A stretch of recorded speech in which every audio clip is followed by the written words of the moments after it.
If you walk into a new build without a strategy, you're not shopping.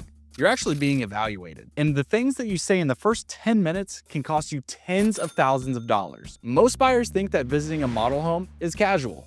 It's really not. It's a sales environment, and builder reps are trained to extract information that weakens your negotiating position. Today, I'm walking you through exactly what not to do when visiting a new build, because these mistakes quietly give builders the upper hand, and most buyers don't even realize it until it's too late. If you're considering new construction anywhere around Central Texas, this video alone could save you serious money.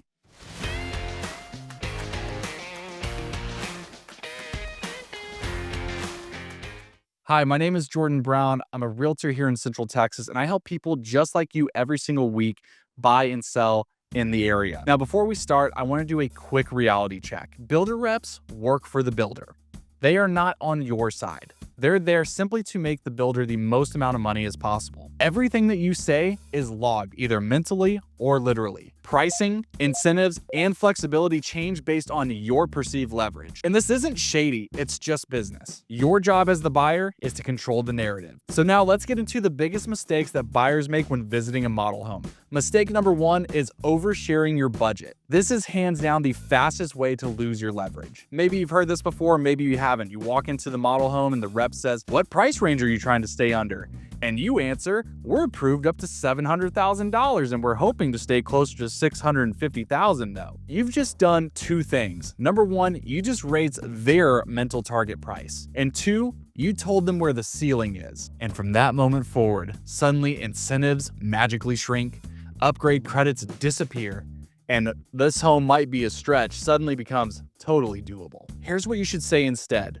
We're still evaluating our options and we want to understand the overall value first. That's neutral, professional, and non-committal. Mistake number two, revealing your timeline. Man, this one is brutal and most buyers don't even realize it. So if you say, "Well, our lease ends in 60 days, or "We need to be in before school starts," or maybe "We already sold our home," congratulations to you. You just lost your negotiation power. Here's why that happens. Builders discount for flexibility. Urgency equals leverage for them, not you. If a builder knows that you have to move, they have zero incentive to sweeten the deal. Here's what you should say instead. "We're flexible and we're weighing out multiple timelines depending on the value." That sentence alone protects you. Mistake number three is acting overly emotional or eager. Look, I get it. You walk in and you think, "This is the one." You're already picking out where your furniture is gonna go. They can already see the heart eye emojis in your eyes. But the moment that you say, "We love this house," or "This is exactly what we want. We've been looking everywhere and this is perfect," the builder rep knows that you're already emotionally invested, you're less price sensitive,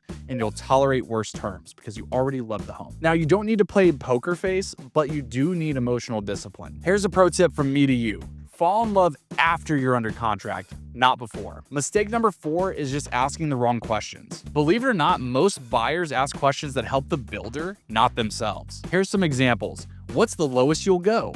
Are there any deals right now? How flexible is pricing? Here's what those questions are secretly telling the rep. 1, you're uninformed. 2, you're chasing discounts blindly. And 3, you don't understand leverage timing. Here's what better questions sound like. How does pricing typically adjust as inventory changes? What incentives have been strongest recently? Or how do your contracts usually handle delays or construction changes? Now you're signaling competence. Mistake number 5, this one's gonna sound a little bit personal, but I mean it. Visiting without a buyer's agent. And this is honestly the one that the builders hope that you do. Here's another hard truth. The builder rep cannot represent you. They cannot negotiate against the builder. Again, their whole purpose is to make the builder the most amount of money as possible. So they can't advise you on your risk. And no, you don't get a better deal without an agent. The builders have already budgeted for agent commissions. So let me tell you what does change. Here's what changes. Who protects your earnest money? Who watches construction timelines? Who pushes back whenever issues arise?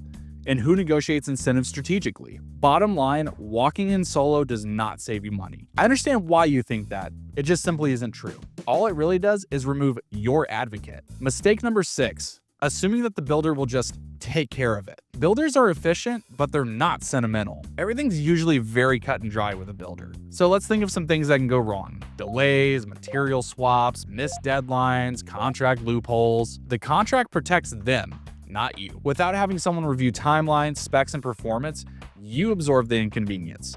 You lose leverage. and you pay for mistakes that you didn't cause. And I'm not speaking from a place of pessimism. I hope that's not coming off that way. It's just experience. So here's the bottom line. New construction can be an incredible opportunity, or it can be a very expensive lesson, depending on how you play it. My role as your buyer's representative is very simple. Protect your negotiation position, control what information gets disclosed, ensure that the builder performs as promised, monitor your timelines, your upgrades, and your incentives, and help you get the strongest possible deal. If you're thinking about buying new construction anywhere in Central Texas, don't do it alone. And please, I implore, please reach out before you visit a builder. I'll help you avoid costly mistakes and make sure that you're walking into that model home with leverage, not just hope. And if this video saved you from saying the wrong thing, please make sure to subscribe, because this is exactly the kind of insights that most buyers never hear until it's too late. To get your home buying journey started with me today, I'd love the chance to earn your business. Please give me a call or shoot me a text at 512-337-3947.